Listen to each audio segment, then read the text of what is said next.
What's up, guys? We're back. We had a little bit technical difficulties, but I think we're ready to go. How are you doing tonight, Jordan? I'm doing good, man. Happy that we got all the technical stuff out of the way and we're ready to rock and talk some draft stuff.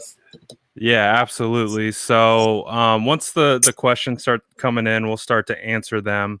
But I do want to get your take. How did you feel this weekend when you heard the news about, the 49ers?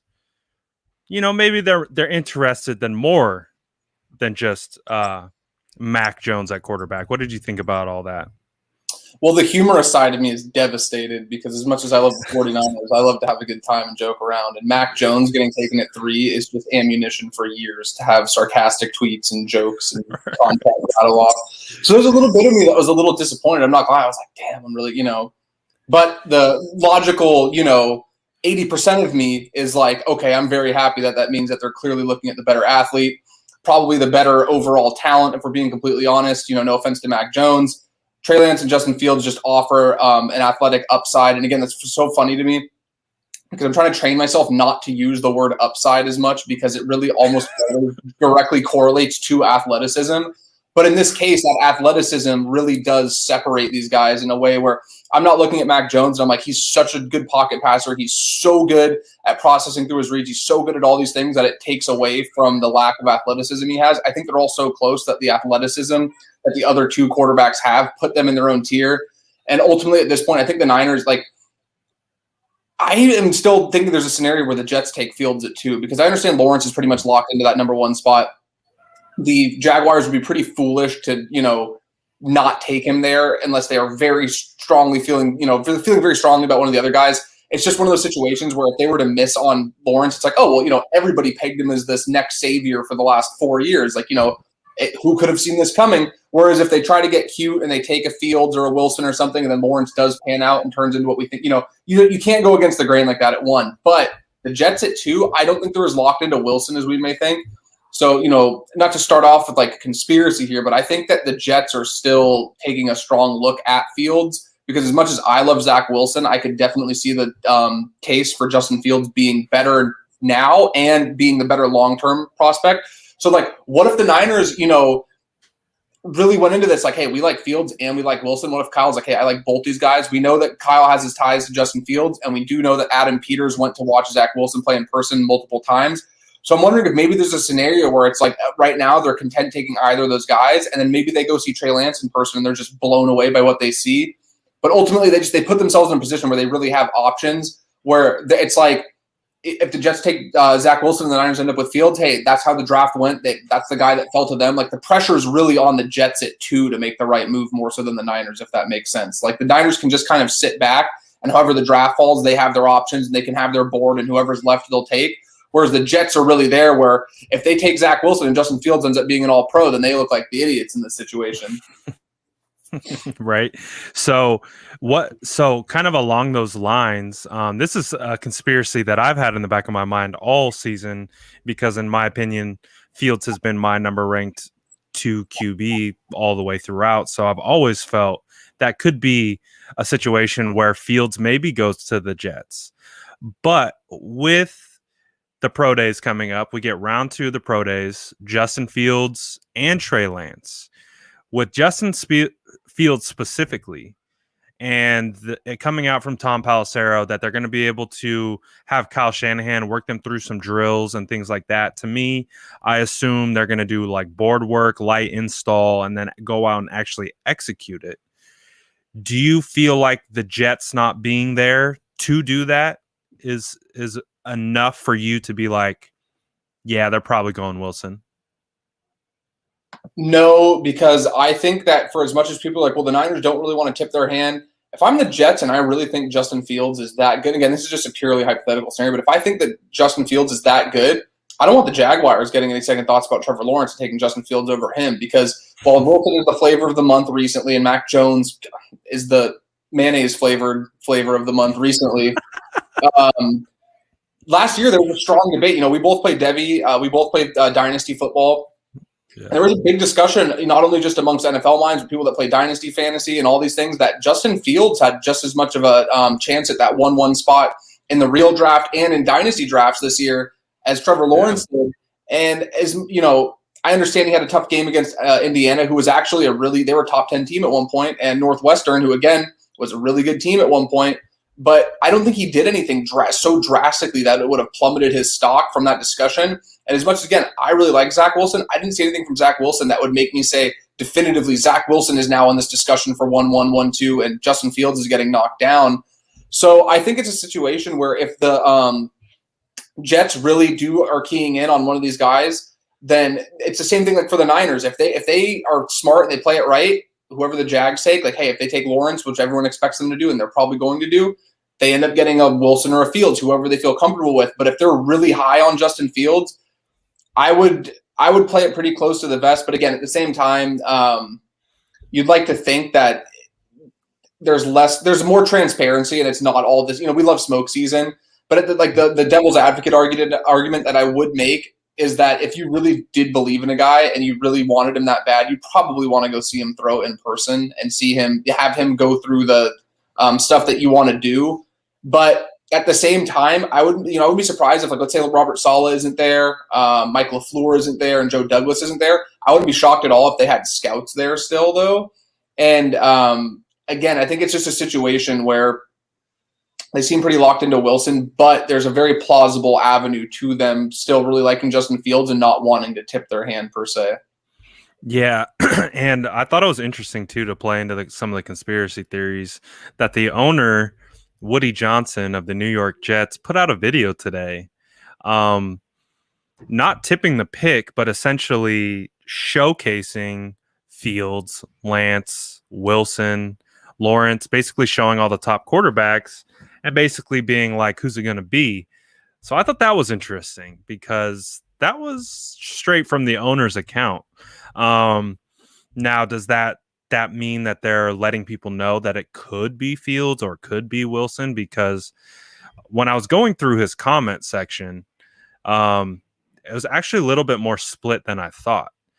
There were fans calling for Wilson, or I'm sorry, fans calling for Fields in his comments, which I was surprised because I was expecting it to be Wilson, Wilson, Wilson, and Wilson, but it was actually somewhat split. So it's going to be really interesting to see what they do. Obviously, all signs point to them taking Wilson, and let's say for the sake of argument, Wilson is gone at 2. Raymond asks, if we had to pick between the better passer, would it be Fields or Lance? He thinks that Kyle and John are actually split on these two prospects, and he actually thinks the accuracy will be the deal breaker. What are your thoughts on that concept? Well, it's a very interesting question because if you say passer, like the first thing that I'm going to think of is just like the throwing motion. And we've had a discussion at length about my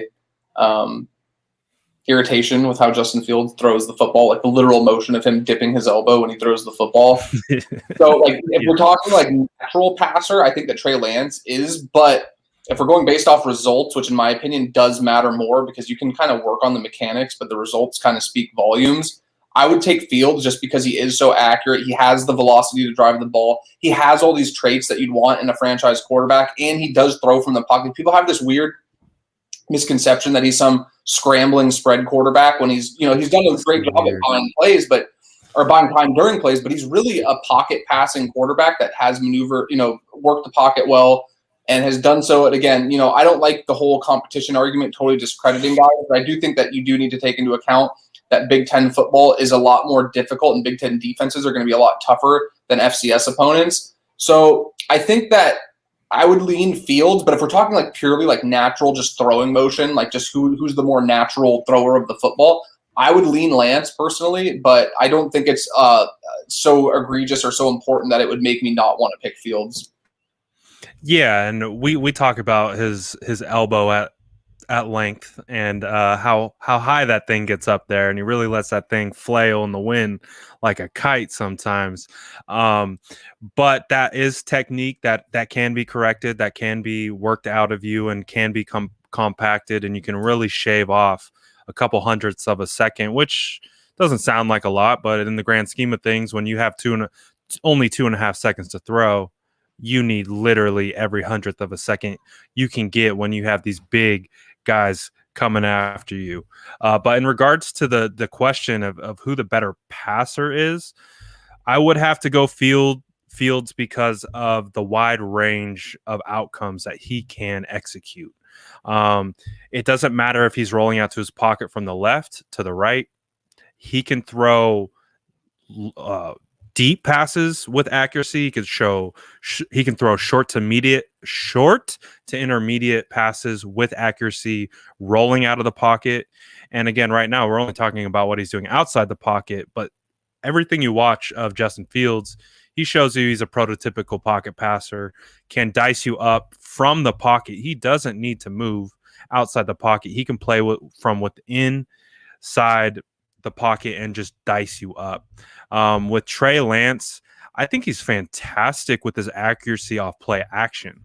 I think a lot of the times when you see Trey Lance's kind of accuracy, begin to fade a bit, is actually when he was kind of running outside the pocket, when he was kind of looking and trying to create and extend plays, and where you would kind of see him move outside of his technique, and then he would kind of falter a little bit.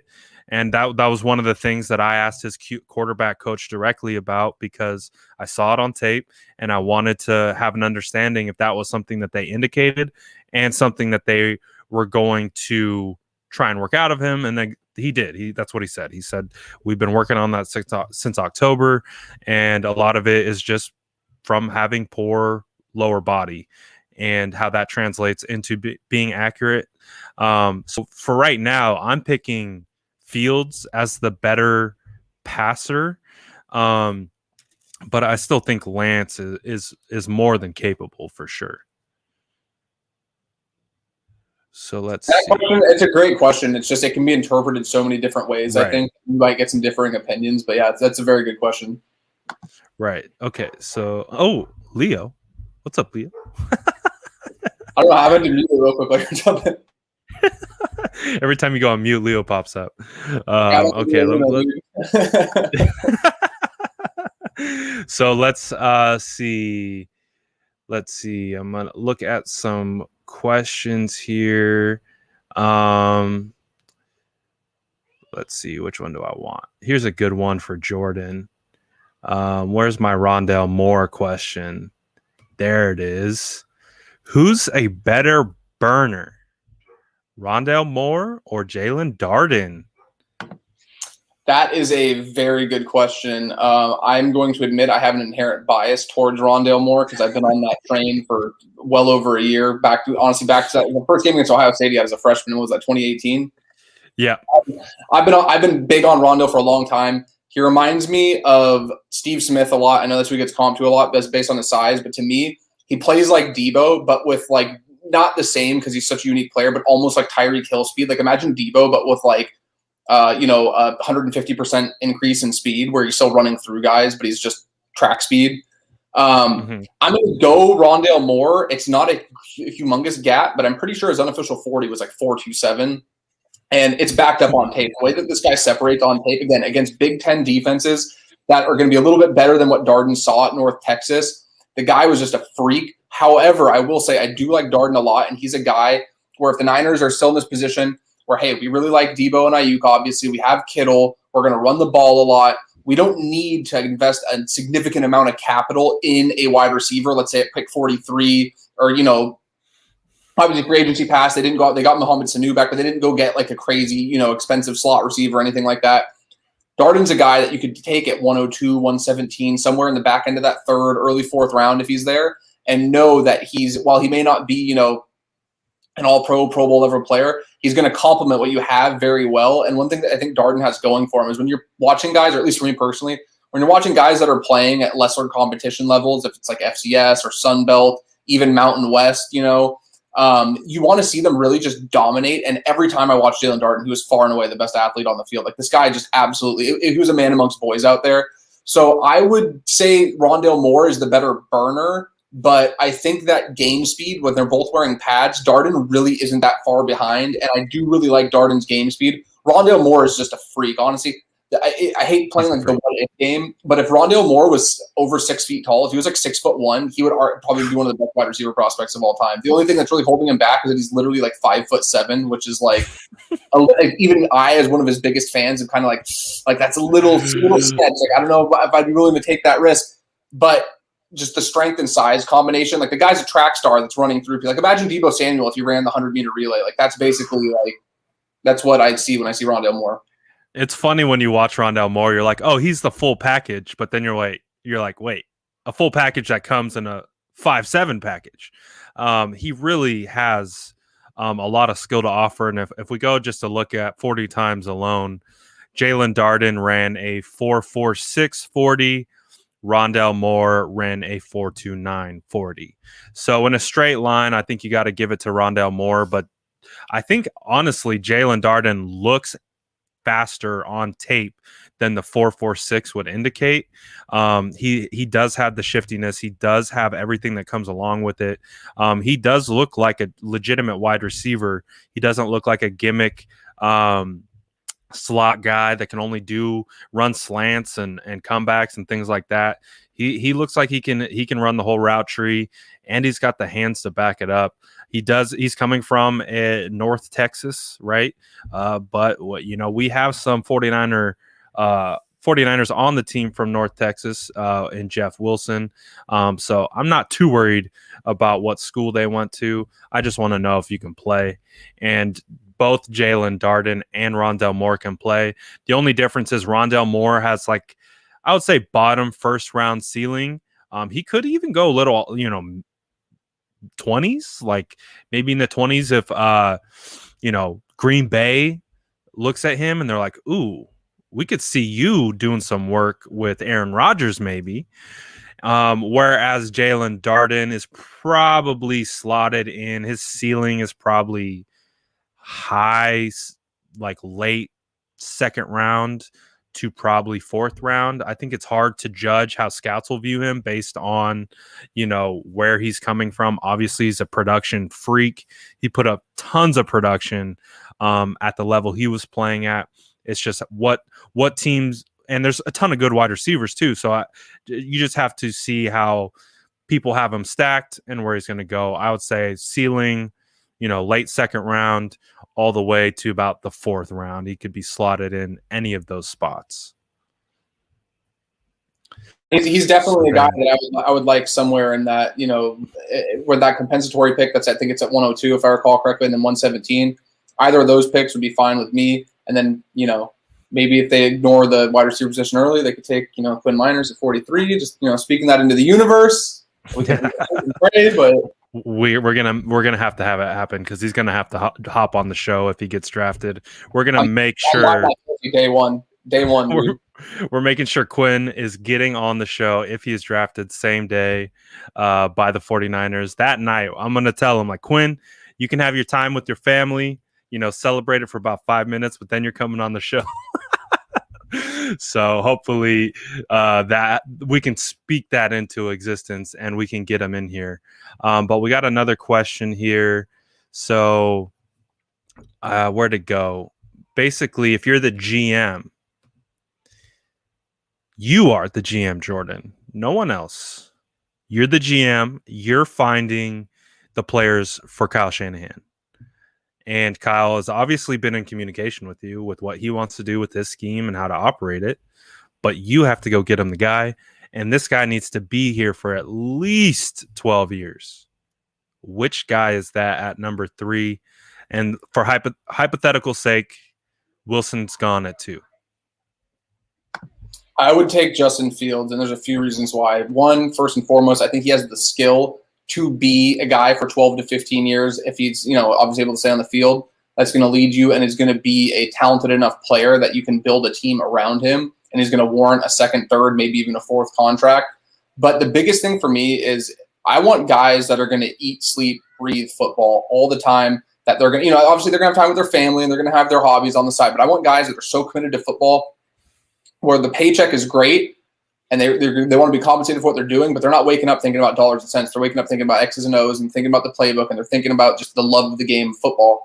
And I think that Justin Fields has displayed on so many occasions, whether it's playing through injury, whether it's the extra work that he puts in off the field, all these things you hear about how hard he works during practice and throughout the week doing game prep, and then even just fighting to get, I understand circumstances were very odd last year with COVID, and I don't blame anybody who didn't feel safe playing or just was unsure about doing it. But Justin Fields went above and beyond, and it's been stated numerous times by plenty of people in the know that if it wasn't for Justin Fields, the Big Ten likely doesn't play football last year. And Justin Fields could have sat out the entire season, and guess what? He's still getting drafted wherever he's going this year. You could argue his stock might have even been better. Like he might, right? It probably would have been. It probably would have been. People talking about the Northwestern and Indiana games. But he wanted to play football so badly with his teammates that he was then in a position where he was able to use his platform as the, a top 3 pick, arguably going into the year was kind of the consensus. I don't want to say superstar player because they're college, but he's a superstar player. They're amateur athletes, but he's still a superstar, household name. And he used that platform to get a avenue for him to play and his teammates to play. So when I look at Fields, I see the talent, and I also just see the drive where it really looks like this guy just loves football. And that, for me, I understand. Like, I'm going to take the guy that's a little lackadaisical, who has the talent, over the guy that just loves football every time. But Justin Fields has both to me. He has the talent and he has the drive. Sign me up for a guy like that.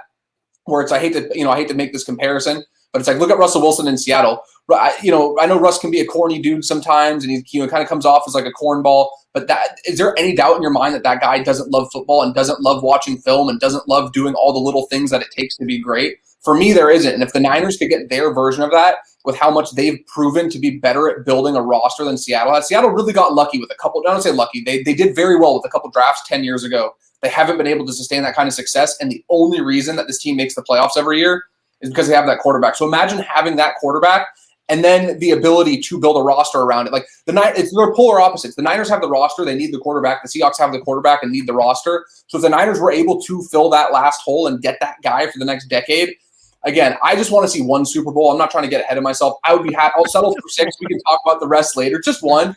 But your mind starts to wander where you're really like, okay, well, this team, even if they're not a Super Bowl champion every year, they're going to be in the discussion. They're going to be making NFC championship games with frequency. They're going to be competing and winning the NFC West regularly. So give me that guy that I think not only is going to be exemplary on the field and be just perennial Pro Bowler, but it's going to be a model player off the field, and it's going to be a guy that you can really count on to build your franchise around. You're going to feel really comfortable handing large sums of money to every few years as you're re-upping their contracts. I mean, my guy Jordan is spitting right now, as he normally does.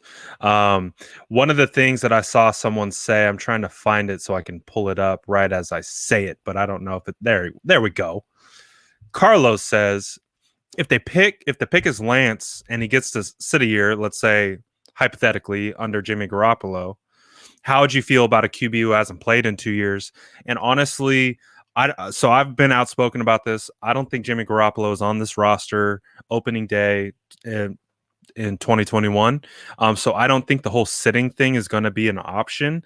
But what I do say, into the point that Carlos makes, is part of the reason with the eval with Justin Fields is where it is, at least for me specifically, is because Justin Fields played in 2020.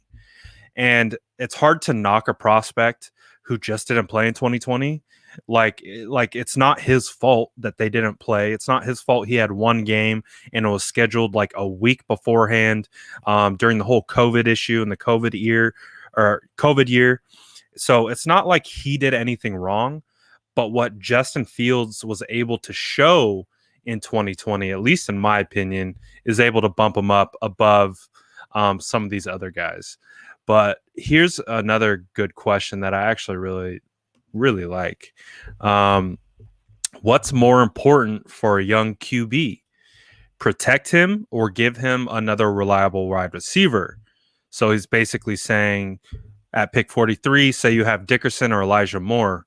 What's more important, getting him a weapon or getting him the protection within the pocket? That's like a chicken or egg question, in my opinion, because it really can go either way. And it's actually a very interesting discussion to have. I think it really depends on who else is on the line. Like if you're sitting there and you have a really, terrible offensive line across the board, you might want to start addressing it, and you're going to want to do it early on in the draft. You're likely going to have a higher chance of hitting on those picks. But if you're sitting there as the Niners where you really don't have like a terrible offensive line, you have obviously Trent Williams, who I think we both agree is the best left tackle in football. You have Tomlinson, who isn't, a standout all-pro player, but he's consistent. He doesn't miss games, and he's consistency is very key. Even if he's not this super elite player, he's a good player in the NFL, and having good players in the NFL is a big deal because, I respect everyone who's in the National Football League, but comparatively speaking to other players, there's a lot of players who aren't good, and I think that having just that baseline level of consistency goes a long way.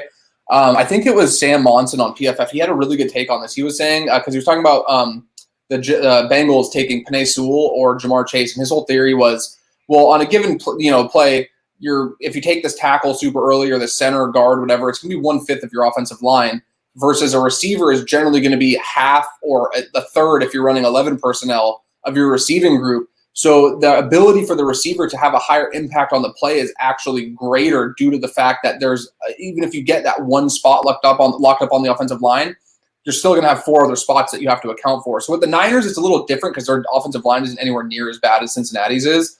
But the thought process really got me thinking. So I'm like, that does kind of make sense. And you could also argue that a receiver getting open faster and a receiver that has that quick twitch like Elijah Moore that can work the short to intermediate is going to give the offensive line a little bit more breathing room to where they know that it's not going to be up to them to buy 3.5 seconds. They can sit there for 2 seconds, stand firm, and Elijah Moore is going to get open. And I think that there is some inherent value in having a receiver that can get open against NFL coverage versus a guy that can block, because I think that I don't want to say it's easier because it's disrespectful to offensive linemen everywhere, but I think that it's easier to find a serviceable offensive lineman than it is to find a serviceable, it's easier to find a guy that's going to be able to block 65% of the time that's going to get open 65% of the time. So the receiver carries more value in the modern NFL, in my opinion.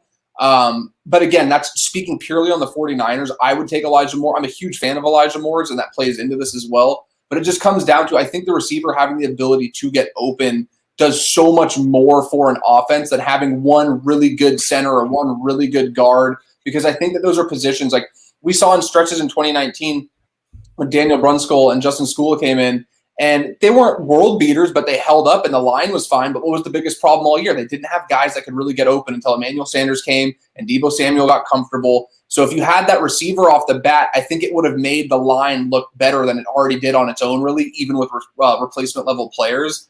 So I see more value in the receiver if you're looking at those. And if you look at those two players specifically, the only argument that I could make is if they really look at it and they're like, hey, Alex Mack's going to be here for a year. Dickerson, we give him time to recover from his ACL. He comes back. He's going to be our guy for the next 5 to 10 years, whatever, going forward.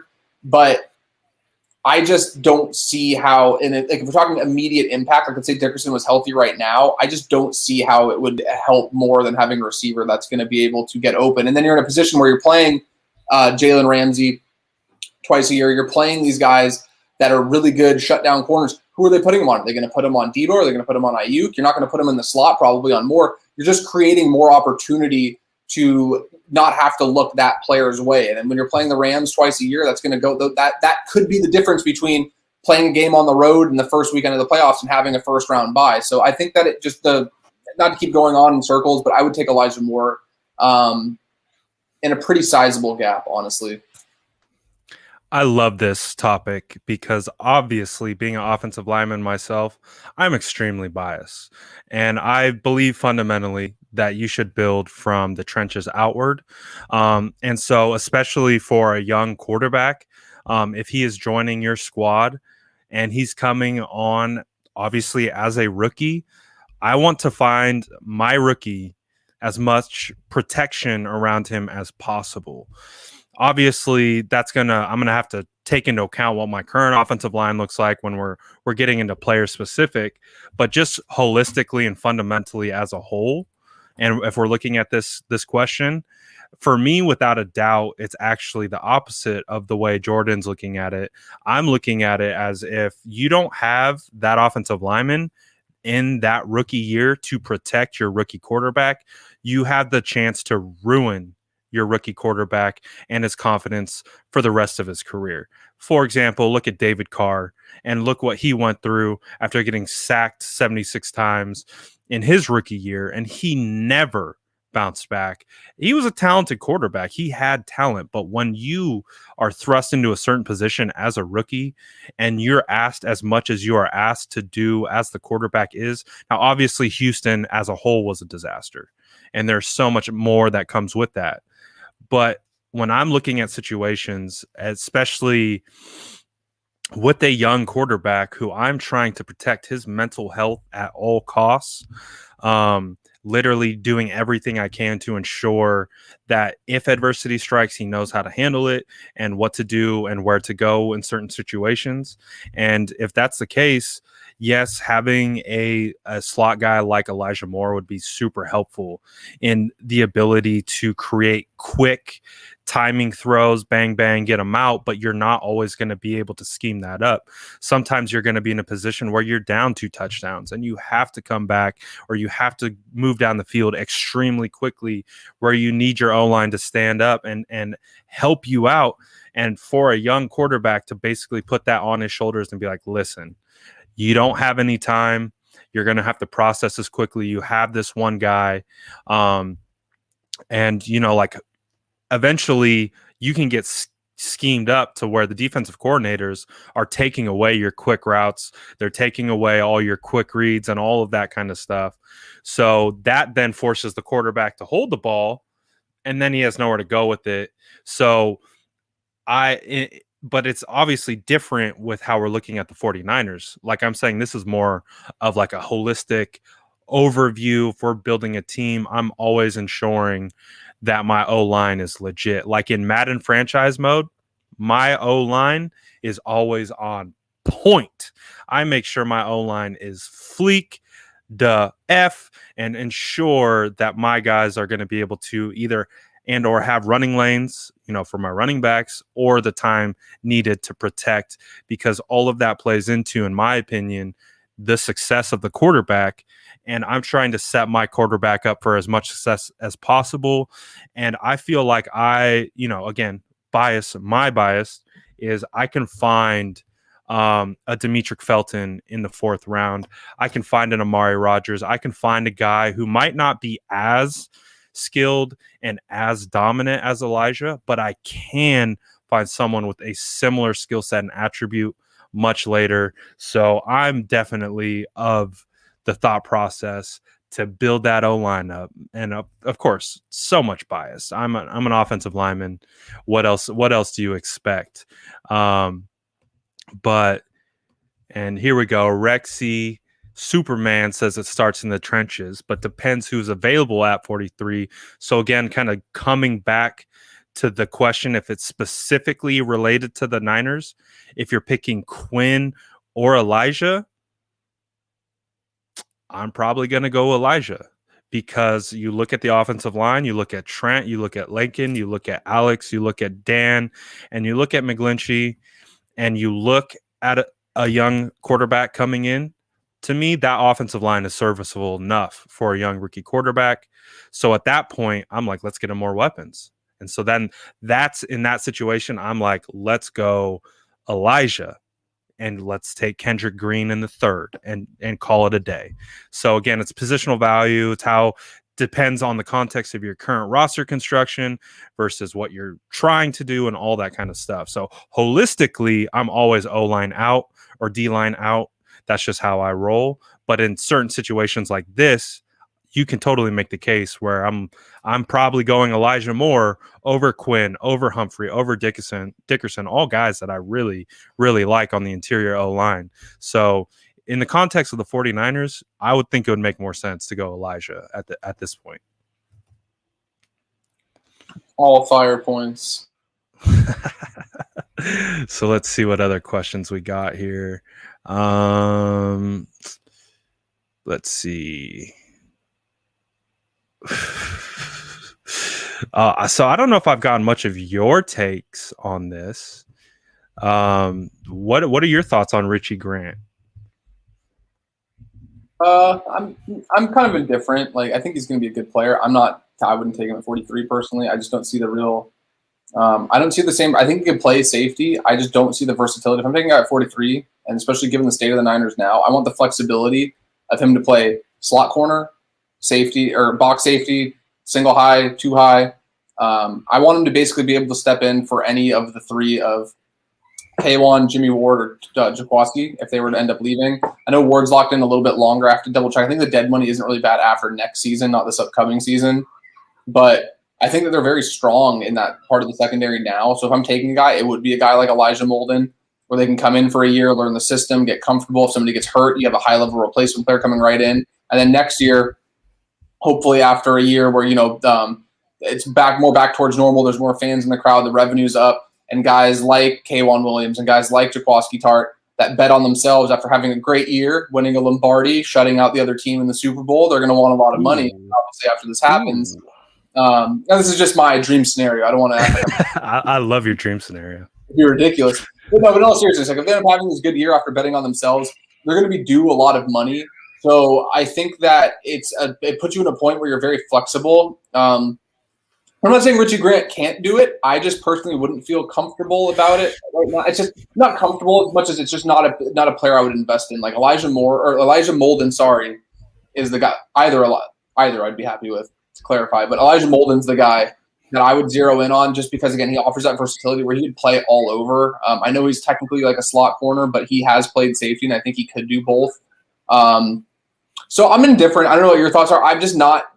I didn't see anything that made me really. I mean, you know me. When we watched Mulrig, I was like blown away. I couldn't get enough. Was rewinding the same play 5 times over. Right. I never really got that with Richie Grant. And it's not anything negative against him. It's just I didn't see anything that really made me personally, go crazy about him. Right. And I think a lot of my, I like Richie Grant a lot. And I think a lot of that has to do with my Senior Bowl bias and obviously being able to see him in person and really wow me on the field in person, because I remember the sequence like it was yesterday. They were running an end around to his side. He was playing right cornerback, and the wide receiver was basically mugging him, pulling his jersey, ripping him all over the place. And I'm just watching him fight and scrap to get off this wide receiver, get off the block, and then lay a nice hit. It was either on Kadarius Toney or Amari Rogers. I couldn't remember. It was one of those two coming on an end around. And then basically the next play later, he's playing off coverage at right cornerback against Kadarius Toney in a man situation. He has no safety help over the top or in the middle, and just watching the way he played it, watching the way he baited the quarterback to then come under the route and basically just get a super clean interception. I was like, wow, who is this kid? Like, who is this cornerback? And later did I find out that he was actually a safety at UCF. So when I started going in and diving into Richie Grant, I really came away liking his versatility. I think he can play outside cornerback if we needed to. I think he can move into the slot if we needed him to. I think he could even play that kind of like big nickel backer, both safety spots. So I really like Richie Grant for the versatility that he brings.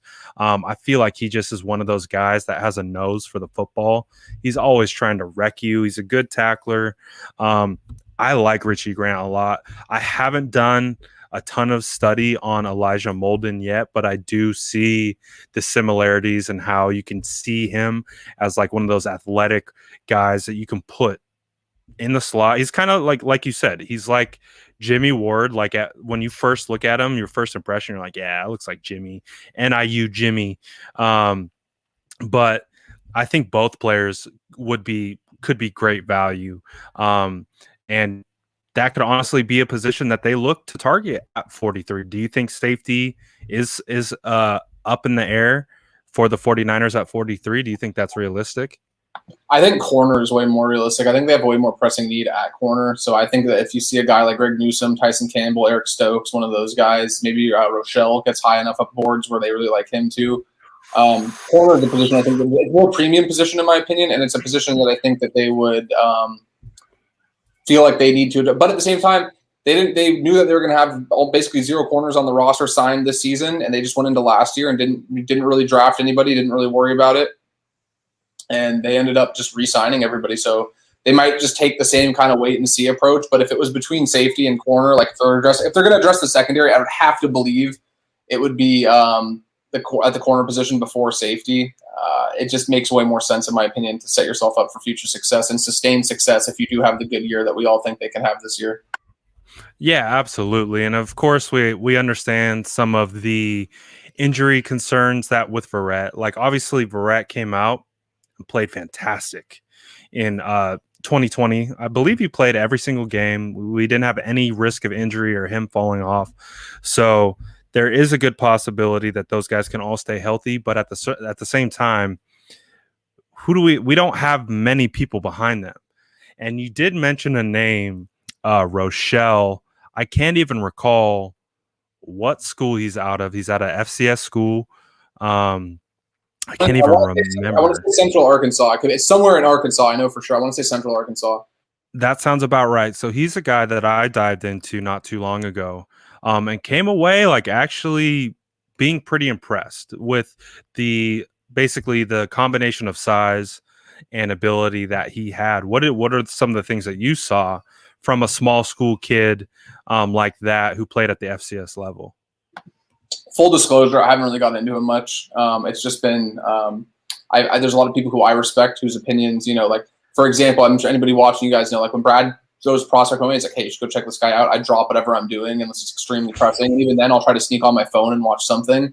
I've been told by a few people who I really trust that like Rochelle is very legit. I do need to watch a little bit more before I can give a very nuanced analysis, but I have noticed that he's been climbing up boards a lot, and I think he just comes across as a guy that's getting more deservedly in that round, that day 2 discussion for sure, but more so that round 2 rather than that, round 3, round 4, back end of day 2, somewhere more on that second round range. I wouldn't feel great giving analysis on a guy I haven't really gone through as much, to be honest. I'm just kind of that makes perfect sense. I want to be totally transparent. I will be happy to give my opinion on any guy that I've watched personally. I just don't want to piggyback off other people's stuff and just regurgitate their points. Yeah, absolutely. I know that makes a lot of sense. But like from a measurable standpoint, he's about 6'2", like 210, 215. He has really good size, and he's not like a lanky guy. He for all the pauses and the susses that are going to come, he's thick. He's got some thickness to him, some 2 C's to him. He's a guy that, like, again, doing mocks, sometimes you just have to, you get to the middle rounds of the mocks, you see a name, and you're like, I've passed this name probably 15 times. Maybe I should just go ahead and take a look at him. So that was a guy that I was like, all right, I passed Robert Rochelle from I think you said Central Arkansas. You're right. Okay. And so I finally turned on the tape. Actually, I believe the only game that Trey Lance played in 2020 was against Central Arkansas. So you get to see some of him going toe-to-toe with Trey Lance, kind of seeing how he covers and how he's reading Trey and working off Trey. So it was actually like an cool tape to watch, because clearly they're at the FCS level, so it's kind of hard to scout, level of competition, but it's always nice when you can see a guy going up against a guy who's being talked about as the third overall quarterback to be taken in the draft, potentially to the team that we cover, which is the 49ers. So Robert is someone that I like, and whoever you're listening to, I should probably give them a listen, because I see what they're talking about. Robert puts a lot of good stuff on tape. Now, have you had any opportunities to watch Asante Samuel Jr.? Yes, and I like spending this time of the year propping guys up and not tearing them down. I think that there's so much negativity that gets thrown around. So I'm trying to find the right way to phrase this. I do not really think that I would be happy if the Niners took Asante Samuel Jr. at 43. And I think that a lot of it just is, I thought there's a lot of inconsistency with his play, and size is relative, right? Like, you could be 5'10", but play like you're 6'2". You can be 180 pounds and play like you're 210. On tape, to me, he plays small, and he is small. And I would love nothing more than for him to come out, ball out, and then make people like me look like idiots for questioning him and his size and all that. I just don't see it. I have him as like my corner, like 8 or 9, which isn't terrible, but It's not terrible. For where he's being mocked, like I wouldn't spend an early second on him. I've seen him even getting mocked in like the late first. I wouldn't do it personally. It's just you noticed the hype just kind of came out of nowhere, right? Like and within the last 2 weeks. If he was Asante Samuel the first and there wasn't an Asante Samuel senior, I honestly wonder if there would be this much hype around it, truthfully. And I'm not trying to be disrespectful. I think he's a great player. I just think that it's natural when you have a guy that's the son of a very well-known player. It's going to, same thing with no offense, like Thaddeus Moss got all this hype last year, and everybody was talking about him going on day 2 or all that, and he was, he undrafted. He actually went to Cincinnati today. I'll give him credit. He's still sticking around. But if his name was, Thaddeus Moss, if it was Thaddeus Smith or something, like would he have gotten that same hype? I don't know that he would have.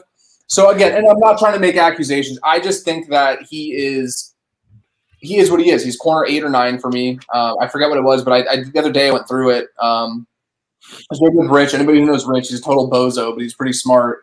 Rich was kind of echoing the same thing. Rich thinks he's a day 3 corner, which I'm not that extreme. Really? Yeah, a day 3 corner on multiple occasions, but I'm not like. If he was still there at like 102, like sure, why not? Like roll the dice, see what you get. But I'm not taking him at 43. I would be visibly upset. I would be more upset at them taking him at 43 than them taking Mac Jones at number 3 overall, personally. Ooh, that's spicy. See, I thought I was alone on an island. I was like, I know I watched 4 games. I only wrote down 3 of them. I know I watched 4 because I knew the name. I knew the name value. I knew the school. And I was like, all right, I need to get a good read on this, because part of the thing with like scouting players is like, we listen to so many different things. So there could be a time when we go in to watch a prospect when we've heard he's good at this, he's good at this, he's good at this, he's bad at this, he's bad at this, he's bad at this. So we're like preconditioned going into tape to look at things. So one of the things with Asante, no one was really talking about him at the time when I went and dive in. There wasn't this hype around him. There really wasn't a lot being said about him. It was just like he was always a name out there based on, like you said, name recognition. And I went through and I made sure, like, I wanted to get a really good feel for what I feel about him. And a lot of the same things that you said, I have in my notes. Good size, great athlete, very fluid, good hips and feet, things like that. But, not ultra aggressive, I put with a star, because a lot of what I saw from him was just lack of effort, lack of having that grittiness that you want out of some defenders, certain things. But he also had good plays. Again, I'm like you said, we're not here to rip him and do those kinds of things. But again, we're taking the narratives that are coming to us. And like you said, there's PFF have them like kind of elevating up into that kind of bottom first round range. Like you said, you had him as like your cornerback 8. I would probably agree. There's nothing that I saw from him on tape that would make me indicate that he is like a guy deserving of the hype, if you know what I mean. So who knows? I could be completely wrong. He could come out and be a world beater. I've been wrong on cornerbacks before. But there's just something about the way he plays with his awareness or his reaction time, all those kinds of things. It just kind of bugs me a little bit with how he plays. Again, I only watched 4 of his games. He could have had other games that were better, that I just picked the bad ones. That's a possibility too. But with Asante, I'm not buying it too much. I at least don't, like you said, I don't buy it at 43. Third rounder maybe, but I kind of view him honestly as a slot guy in the NFL. I don't see him as an outside cornerback, but that's just how I see it. Yeah, and I try to be very careful about saying that he can't do it, and that's where I would phrase it just how you did. I don't see it. Maybe he can, and we're missing something, but I wouldn't count on it. And if I'm taking a guy at 43, you better be able to line up all over the place. Otherwise, I'm not going to spend that kind of capital. I'm going to take a corner with one of the 5 fifth-round picks that they have, or the 15 6th-round pick. I have all these picks on day 3. Exactly. If you want a guy then, I wouldn't do it personally. Yeah, absolutely. So what do you think about this? RB at 43? Do you think that's a possibility?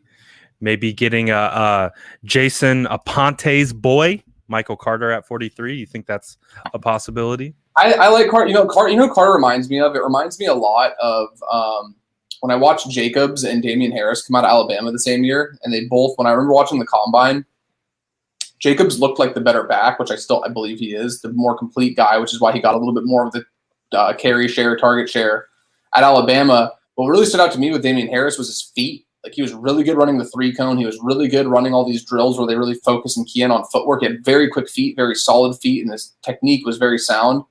And it reminds me a lot, because that's what I see when I see Michael Carter. He has the best feet of any running back, I think, in this entire class. Really good vision. He's a good receiver. I do think Javonte is the better overall running back. I just think that it's a situation where I'm like, if I'm taking a running back at 43, I want to be a bell cow. I want to be a 3-down back. I want to be a guy that I can count on, because now the way that the position's devolved, normally you'd want that from all these first-round backs, and second-round back you'd probably be okay, but running backs really aren't going in the first round for the most part. Most teams that are taking them, I'll give you a perfect example. Like last year, Jonathan Taylor went a little bit before 43, but it was somewhere in that range, if I remember correctly. I know it was towards the beginning of round 2. Jonathan Taylor's a freak athlete who you can hand the ball to 25 times a game for 3 or 4 years, probably, barring injury, obviously, and you're going to get solid production out of him. I like Michael Carter, but he looks more of like a complimentary back to me than a guy who's going to start. And I don't mean that in a bad way. I just think that his skill set would do better as a compliment than it would as a guy that you're going to – I wouldn't feel great taking him and then pushing aside Jeff Wilson or Raheem Mostert. If I took Javonte Williams or I took Najee Harris or somebody like that, I could see a path to where, maybe you do start to phase out Mostert and Wilson. You're giving more to him. But at the same time, I think that's so counterproductive to what they've done, because Jeff Wilson and Raheem Mostert are so good, and they have such specific skill sets, particularly Mostert with his speed. First of all, I'd make it very clear, I'm against taking running backs early. If it's me, I'm not touching a running back till day 3. I wouldn't do it personally, but if you were going to go that route, I would really want it to make sure that it's a guy who's like a bell cow. Right. Another situation is maybe like, I know it's your guy. I'm not super high on him, but Etienne has insane straight line speed. So maybe Kyle looks at him and he's like, hey, if I could get him in this building, I could get him behind Mostert for a bit. I could get him to learn this, the zone blocking system, learn where to go, where to keep his eyes, where to focus, and just get him into holes where he's going to get a gap, or if he just turns on the burners, he's going to just outrun the other guy. Because again, at the end of the day, through all the technicality and schemes and this and that, ultimately, if you can run faster than the other guy and they can't tackle you, it doesn't matter how good your vision is or how good all these other things are. And especially if you have Kyle Shanahan as your coach, who's going to get you in a position and Mike McDaniel cooking up these crazy run plays and all these different looks that are going to throw defenses off all over the place. I would see Etienne as a guy, and then maybe in a year if Mostert's going to get broken off by another team, because it's very rare to find a running back running that 4.3 speed where he's just so fast that it doesn't matter what angle you take to him. If you take one wrong step, he's gone. Etienne could then slide in, and then you have a guy on a rookie deal for a couple of years that's going to slide in and take that same kind of skill set, maybe even to a higher level. I'm skeptical to say that because I think Raheem Mostert's really good, but Etienne has definitely proven that he's improved as a receiver this year. He's gotten better as a pass protector, I believe. So for me, it's like Etienne or Harris or Javonte Williams. If you're going to take any at 43, if any of those are there, I'd be okay with it. And I really like Michael Carter, but I think he's more in the 60 to 85 range. And people be like, oh, it's only 17 picks, 15 picks, whatever before. That's a huge gap. There's 15 players that are really good that might fill a more pressing need than that. If the Niners didn't have a single running back on the roster, I would be okay with Michael Carter because he has those shifty feet. I think he's a great receiver. I just don't. It's not a value pick in my opinion. You got to really put a premium on those first. Any picks within the top 100 players generally in a given draft, you're going to have a higher premium on those picks, and I just think it would be a waste unless they just had this plan to really limit Mostert snap count. Wilson isn't really in their plans, and they're just going to give the rookie the keys. I don't see that personally, though, because Wilson and Mostert have both been really good, so I just don't see why they would do that. Yeah, and then with Michael Carter, too, Michael Carter as a prospect, I think we both really like Michael Carter. He is a good running back. Yeah, I just want to make it really clear, not to cut you off, but I just want to make it really clear. I like Michael Carter a lot. If it was a team that didn't have a running back in place, I would take Michael Carter. For the Niners, I'm just like, right. I don't see where he fits into their plans. And I want Michael Carter to get a shot to prove that he can be a 3-down back. I just don't see him coming in and taking over that role for a team that already has a running back in place that's proven to be. Raheem Mostert was averaging 6 yards a carry 2 years ago, and last year before he got in between getting hurt, he was one of the best running backs in football. So nothing against Michael Carter, so I didn't mean to cut you off, Brad. I just want to make it clear. I don't think that he's not good. I just don't think the fit for the 49ers at 43. Right. And so kind of what I was basically getting to was I think we both like Michael Carter. We both like him as a running back. We both like him as a prospect. Again, another Senior Bowl bias guy. Got to see him live. Got to see him like be legit in between the tackles. Any of that size concern that you might have with Michael Carter, I think he answered a lot of that at the Senior Bowl. He proved that he can be legitimate and be stout in between the tackles in the run game. He did a lot to prove that he's a legitimate back that should be someone that you keep an eye on. But to Jordan's point, I feel the exact same way. At 43 for the 49ers, I am out in that case because, again, I'm with Jordan too. I'm kicking running back positional value down to the end of the draft.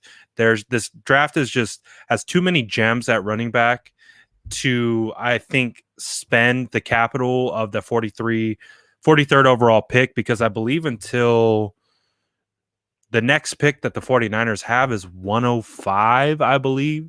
So to go from 43 to 105 and the talent that you're losing out on in that gap, you have to go with someone who carries greater positional value. And because honestly, a big part of the draft is understanding positional value, understanding where certain positions are slotted in regards to value. And that's the thing with running back is like the top guys are always, you've seen them go from top 10, top 5. They're now dropping down to the mids. They're now even dropping down to the low 20s. Like Najee Harris 5 years ago probably goes top 5. But based on the way the trend with running backs is going, with the success that you've seen from late round guys, there's always going to be the argument that can be made of just kicking the essentially running back positional value down the road, especially with Kyle Shanahan and what he's been able to get out of Raheem Mostert, JaMychal Hasty, Jeff Wilson, all these undrafted rookies. You saw what he did with Matt Breida, and now it always doesn't work out to maybe what a Najee Harris could be in terms of bell cow. Obviously, I think Kyle kind of treats his running back room as like all of those guys make up his perfect back, and he just uses them in each individual situation that he sees fit. If Najee's there at 43, I wouldn't be upset at it. Even being an ETN guy, if they take him at 43, I wouldn't be upset at it, but I would be a little bit kind of scratching my head like, all right, well, now we got until like 105 until we pick again. And that then kind of puts a situation with Mostert where you're like, oh, well, is Mostert not going to be the RB1 then? Is that cause this and that? So I think there's definitely a big chain of events that would occur if you took a running back at 43, which I don't know. They couldn't. I don't know. It's hard to read at this point with what they do at 43. But I wouldn't say that running back would be the spot, in my opinion. So let's see here. Looking through some questions. We're running up on an hour. So how about this? Maybe we answer one more question or comment, and then we break off. Appreciate everyone hopping on and joining and dealing with us as we had some early technical difficulties early on, but we got it going and we're up. So let's see. Let's find a good question here. I'm gonna plug in. My laptop's about to die. I'm gonna plug it in real quick. 1 second. So you're gonna see Leo on the screen. Don't be surprised. Oh, Leo, let's go. Look at Leo. Look at that handsome man, Enrique. Look at Enrique.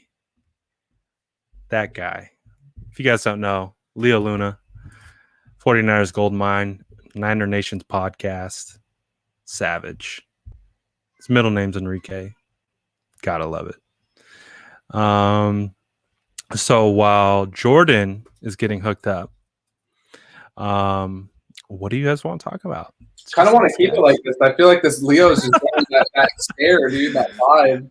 Dude, he's a vibe. Look at him. It's just like I'm kind of intimidated looking at him like, hey, Leo, hey, chill, bro.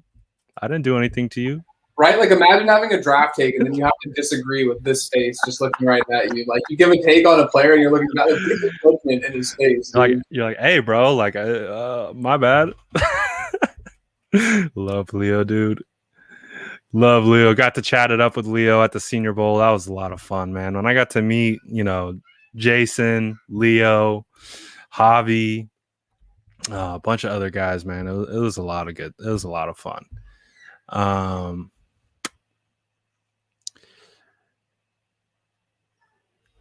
So did you hear anything about this Giovanni Bernard situation?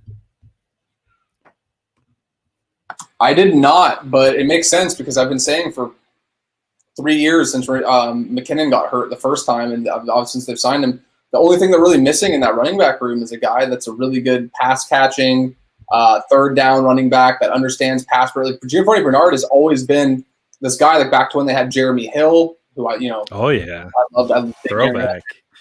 Jeremy Hill, and then obviously with Mixon, Bernard is hard to have a nice role, and I think Joe Mixon is super talented, and the fact that Bernard still is getting snaps should really tell how talented he is. And it's not only just being a good receiver, but understanding pass protection, blitz schemes, defensive fronts, all these things. If you're able to sit back and you can be a guy that is going to not only be a weapon in the passing game, but can also protect the quarterback, particularly if it's going to be a rookie. It makes total sense to me why they would be in on him. Again, I think it's just a situation. It's the Tom Brady effect, man. And, the Bucs have a really nice – Bruce Arians is one of my favorite coaches in football. They have a really strong roster. But I can see the appeal of, maybe Bernard's watching and he's like, hey, man, I can go with Tom Brady or I might end up with Mayo Mac. Like, I know why I'm pitching my horse to if it was me. So, yeah, absolutely. All right. So we'll end it on this one. I think it's an interesting notion. I think, should the Niners trade up the 43 to get J.C. Horn? To get J.C. Horn, I think at this point you're moving into the top 15, which might be a little bit too rich. But we talked about this before. Let's say Caleb Farley's free falling. Let's say Greg Newsome is available in the mid 20s. If you see either of those cornerbacks there, are you feeling inclined to move up because we've talked about cornerback being the pick at 43. Would you be okay with jumping up into the first to get a guy who might be free falling? Let me throw a scenario out there, actually, because I think Horn, there's a chance that this could just be pipe dreaming about it. But I think that there's a very realistic scenario where, let's say hypothetically, Fields, Lance, they're all off the board. Some team like Chicago or somebody to move up to get Mac Jones or so starved for a quarterback. Mm-hmm. And New England's sitting there at 15. The early run on quarterbacks, the other premium players on the board at receiver, Kyle Pitts, and then you obviously have the top three in Waddle, Smith, and Chase. Micah Parsons, all these guys are coming off. Patrick Shanahan maybe goes. And let's say Horn's on the board at 15. I would call New England, and I would be like, hey, and again, some people might think this is too steep. And the Niners, realistically, from what they're saying, they want more of a return than this. But if it's me personally, I think the ship sailed on Jimmy. It's fair enough. Get him a fresh start. Get him off this team. He's clearly not – you made it very clear when you mortgaged all those picks that he's not going to be the guy for the long term. So there's no real benefit to keeping him around, and especially if you take Fields at 3. I'm all for competition and making him earn it, but I definitely see a scenario where he would beat Jimmy out in camp anyway. So I would call New England, and I would actually offer 43 and Jimmy for that 15. And then you look at it, the Niners move up and get J.C. Horn. They get that corner, and then they also get their prized quarterback they were looking at. And then New England's in a position where they get a quarterback that they know that they're familiar with the system, they know can play there.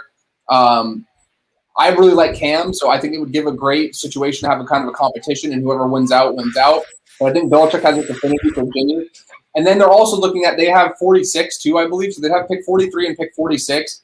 They could then mortgage those two to move up if they really like a player, or they could stand pat and get two really good players at 43 and 46. So they're getting a quarterback they're familiar with. They brought in the building first. They brought into this league and groomed to be the guy after Brady. They get that quarterback, and they get two top 50 picks that are going to be falling right there at 43 and 46. It would be a rare win-win trade, in my opinion, on the surface. You would obviously have to see how it pans out. If J.C. Horn ends up not being good or Jimmy just keeps getting hurt, it wouldn't be a win-win. But on the surface, at the moment of the trade, both teams would really benefit from that kind of move. So that's what I would look at. Because I do really like J.C. Horn.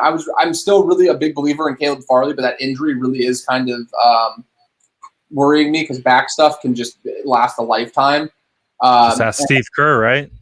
Exactly. And, anybody who's on 49ers Twitter, if you're not, I know a lot of people maybe on Instagram or from YouTube, check out Eric Crocker's stuff. I think he's on Instagram too. I know he's on Twitter, and he does his own breakdowns and stuff on Patreon too. Eric is the guy that I go to if I have any questions or concerns about DB play. If there's anything that I can go to watch his content that's going to answer my concerns, he's the first guy I'll go to, and he swayed me 100% on J.C. Horn. I was, I like J.C. Horn, but he really got me believing, this guy has the potential to be a lockdown press man, can play the zone too, has that dog in him, just has that toughness that you really want. So that would be me. I would try to move up to 15, and I would feel comfortable. The Niners are saying they want a first back.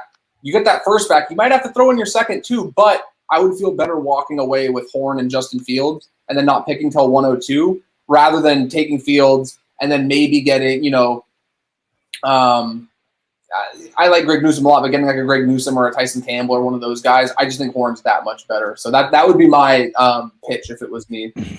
That is a spicy hot take, and I think if it does occur, we are going to have to run this tape because I think you laid out something that actually makes sense. Clearly with the 49ers and the Patriots, there are ties. There's been communication with Belichick trying to get Jimmy all offseason. And obviously with a lot of this preseason or offseason narrative has been about building up Jimmy Garoppolo's hype. So if you can somehow flip him and get a 15 and you get a JC Horn, like that's not bad. That's not, it really isn't. And I won't be afraid to say that I do have questions with JC Horn, but there is the JC Horn that is legitimate and really good. There are just some other things that I have questions about with his consistency and things like that. But other than that, he does show especially in press man. If you're playing press man, I think you want JC Horn on your team. So that's kind of a spicy one. I like it a lot. Even someone who isn't necessarily the biggest JC Horn guy, I would actually be okay with that. That's kind of legit. I like that. I like that take a lot. So how about this? How about we end it here at 108 with that spiciness? If it happens, we're running back to this tape right away because honestly, I do think it makes logical sense. I do love saying "I told you so" too. It's one of my favorite things. Right, and then you pull the receipt. You're like, look, there's my face. So there's me saying it. I got it. So we're bookmarking this because part of the thing that we're gonna have to be looking at is Bill Belichick being in attendance at Justin Fields' pro day. I really think a lot of that has to do with talking trades, because I don't know who Belichick is going to be looking at number 3. It would be insane if the 49ers somehow worked out some crazy deal where they're dropping back. I don't see that happening. So honestly, it kind of feels like we're going to wait and see what happens during Justin Fields' pro day and kind of what happens after that in regards to the meetings that the Patriots and the 49ers are going to have, because it's perfect timing right before the draft, about 2 weeks. Everything's kind of settled down. Boards, I would assume at this point, are pretty much locked in. Anything else that you're doing at that point is just minor things here or there in regards to the eval. So it's going to be really interesting to see. But I think what we'll do right now is we'll wrap it up. We're going to keep coming with more of this draft talk. We're going to get more specific, obviously, as time goes by, and do more deep dives into certain guys. And obviously, we have the ability now to kind of pull up some tape, so we might even be able to supplement with some actual footage of some guys that we like. And we can pull a couple clips and talk about it and do things like that. But make sure you're following my guy Jordan on Twitter at @SplashCousin, /_cousin. I'm sure you're already following him. But if you're not, make sure you go do that. He's also getting started over there on Instagram. He needs some help, guys. 49ers, what is it, Jordan? I think it's just Jordan 49 GM, yeah, because I have my non-business one, but yeah, I definitely need to get my professional Instagram up and going. You got to get the professional one going, but make sure you follow my guy, Jordan. Anything you wanted to part ways with as we head out? No, honestly, I appreciate the questions and the discussion. I always have fun talking to you, and it's always nice when we're able to get some fresh topics. And you and I can talk about stuff for hours, and we'll be interested in it. But it's nice to get topics from what you guys actually want to hear and what you guys want to talk about. So I'm excited for the draft, excited for the next couple weeks building up to it, and I just hope that it's Fields at 3. It's all we can really hope for at this point. We'll see. It's gonna be exciting either way. So we got plenty of time to talk about it, and we'll keep you guys up to speed with what we're up to. Until then, I appreciate everyone stopping in, and until next time, thank you guys.